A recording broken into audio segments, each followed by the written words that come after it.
Hey, morning. So, um, in the morning, I always have ritual kind of um, I don't know, kind of a habit. I mean, if I don't start my day like this, so let's make coffee. If I don't start the day like this, it's like something is wrong. Hmm. Um, so the thing is that I'm waking in the morning, I'm having my glass of water, and then I'm making a coffee.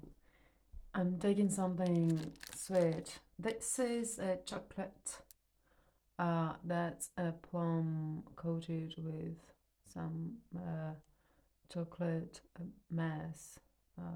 It's not pure chocolate, of course. That's a gift from a colleague. Um, it's from Poland, yeah, and it's very delicious. Yes, well, every morning I'm doing myself this tiny, so important ritual. I started it like more than 10 years ago, and in the beginning it was just a very tiny coffee. And while drinking the coffee, I was reading a few pages of my book, of the book I was reading at the moment. And yeah, if there is a candle in the house, I will light it up. This candle is actually an amazing one. First, it's again a gift. And that is a candle that is totally natural, out of raw material, pure wax, and the colors and essential oils all are absolutely naturally sourced. And this word now everyone is using it, and it's absolutely appropriate for this candle is when you're, yeah, let's say nature friendly candles. Yeah, they're made in Romania. I'm not very sure where. I just forgot. I have them as a gift from a wonderful friend uh, who, together with another two friends, created um, Femele de Marts, so the women of Tuesday, or the Tuesday women. I would say the women of Tuesday. Yeah, so, and they promote all that is absolutely natural. Yeah, so creating this cozy, nice little comfy atmosphere around myself. I'm also sometimes putting some music as well. Mm. So why I'm telling all these things first is to share with you. I wouldn't be surprised someone can didn't do this before, would try this commencing with tomorrow, and would feel that that is nice, that is kind of, reconforting. And if you started the day like this, it gives you kind of a mind peace, and you say to yourself, oh, today it's a great day, I still could have my cup of coffee and enjoying my book, or whatever everyone has.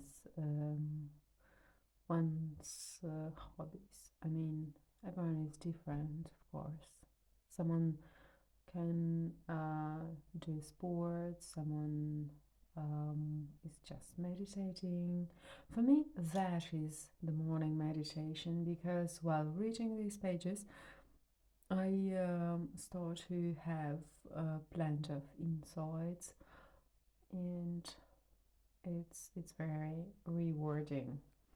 Okay. Mm. Um, I'll have some of my coffees.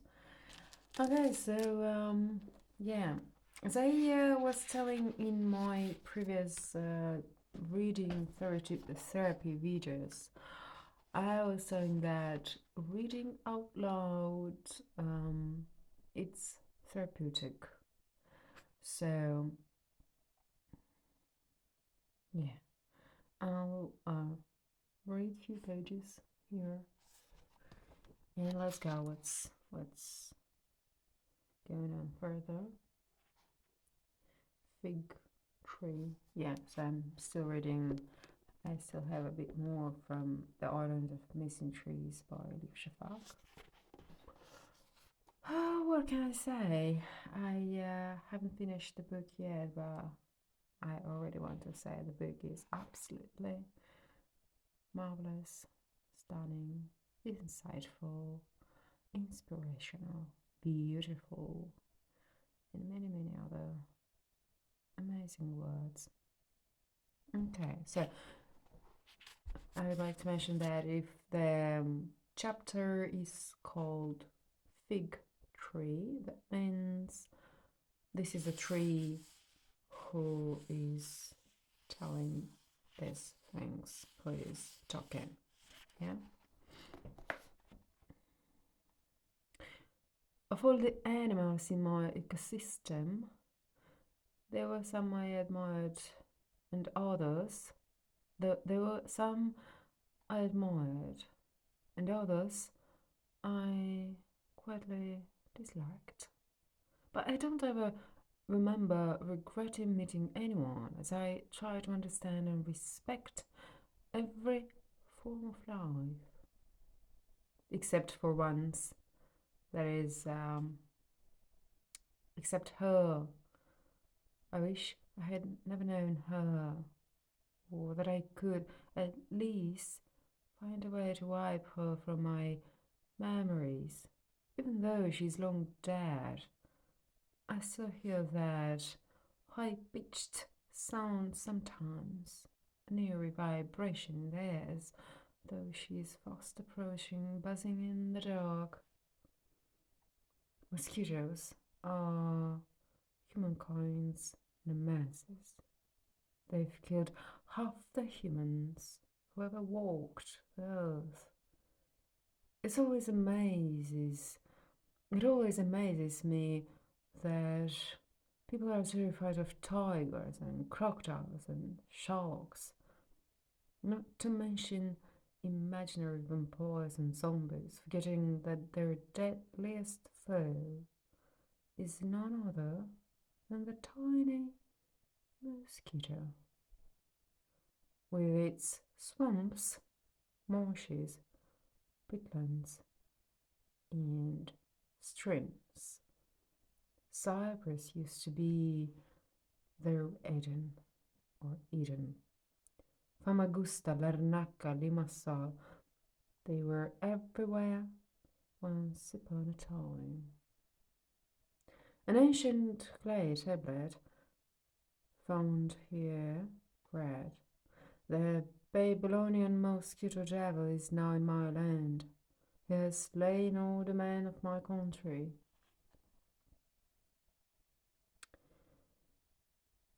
Well, it would have been more accurate if it said, "She has slain," as it is the female of the species that causes carnage. But I guess it's not the first time women have been written out of history. They have been around forever, though not as long as us trees. Across the world, you can find mosquitoes from prehistoric times trapped in our resin or petrified sap, sleeping peacefully in their amber wounds. It is remarkable that they still carry the blood of prehistoric reptiles, mammoths, saber-toothed tigers, woolly rhinoceroses. Malaria, the disease that decimated multitudes of soldiers and civilians alike.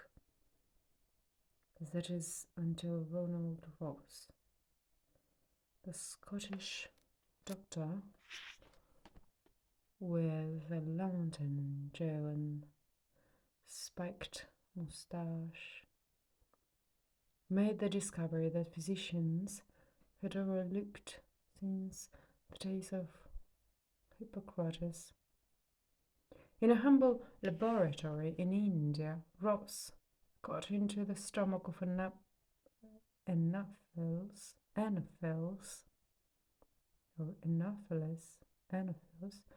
mosquito, and that was the evidence he had been seeking.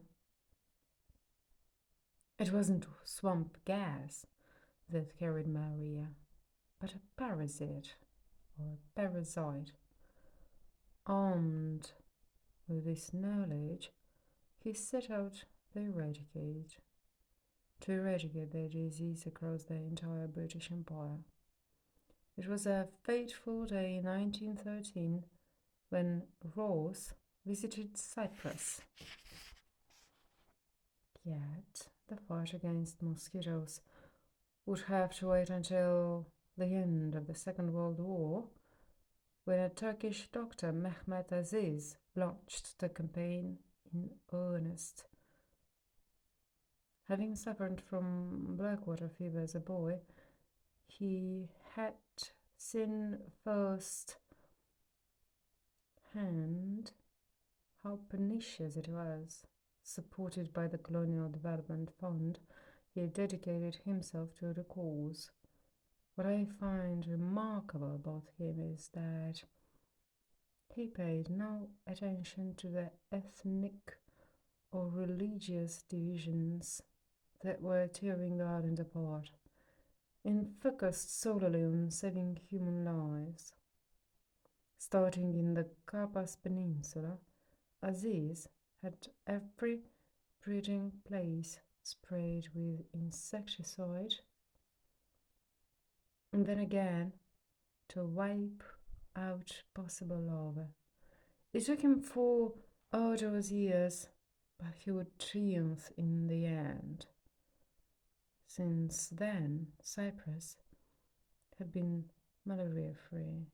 Yet, that didn't mean mosquitoes were eradicated completely. They continued breeding in gutters and cesspools, as they loved hanging around fig trees and had a taste for ripe or rotting fruit. I had made the acquaintance of quite a few over the years. In the tavern, they would hover around every night, molesting the customers. Blindingly swift, they whizzed past, swimming up and down their prey in a time between 2 heartbeats. To keep them at bay, Yusuf and Yorgos placed pots of basil, rosemary, or lemongrass on each table, and when that didn't suffice, they burned coffee grounds. But as the evening carried on, and the customers sweated from the booze and the heat emanating lactic acid, the pestilential bugs swooped in again. Sweating at them was no solution either. A human's clumsy hands are no match for the speed of their wings. Even so, they are no risk takers. They remember the scent of the person who tried to kill them and they avoid that person for a while, allowing enough time for their prey to forget their presence. They are patient like that, waiting for the right moment to taste blood. Okay, I'll have some of my coffee. Yeah, beautiful. Talking about coffee, I may stop myself drinking coffee, but I can't stop myself indulging into the perfume of the coffee. Yeah, this absolutely beautiful. This is my book sign. That's also from these amazing women from Women of Tuesday. So I got this cartolene. Yeah, and it's already like kind of destroyed a bit, but it's very dear for myself. So and I cherish it. So I keep it as a bookmark. I have some of the chocolate. Okay, I also think to create a video about neurographics. I think, yeah, that's the first video I've created on my channel. But since then, I've accumulated more experience and knowledge. And what I think is to start something from the very beginning and to share with you how is to just freshly start a neurographic picture and to develop it. And I'll do my best to go on the easiest way, so anyone can go through, and of course no one needs to have skills of drawing or drawing skills or painting skills or stuff like that. It just you take the marker, take the paper and some colors and you go through. Okay, so let's move on with our reading. They attack animals too: cattle, sheep, goats, horses, and parrots. Bitten from beak to claw, poor Chico complained all the time. Frankly, none of this bothered me back then. I had accepted mosquitoes the way they were, not giving them further thought until, that is, I met her in August 1976. By then, the Happy Fig had been closed for almost 2 years, and Chico had long gone. It was just me inside the tavern. I was still waiting for Yorgos and Yusuf to return. I was waiting faithfully. That summer I yelled at my best harvest yet. That's the thing about trees. We can grow amidst the rubble, spreading out our roots beneath the detritus of yesterday.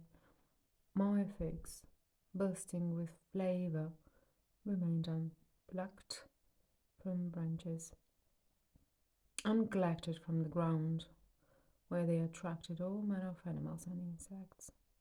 The mosquito appeared out of nowhere one midnight and found me lonely and distressed, yearning for the past. She perched on one of my branches, glancing around nervously as she detected the scent of citronella in there.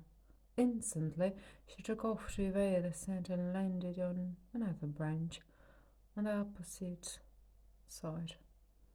She told me about her children.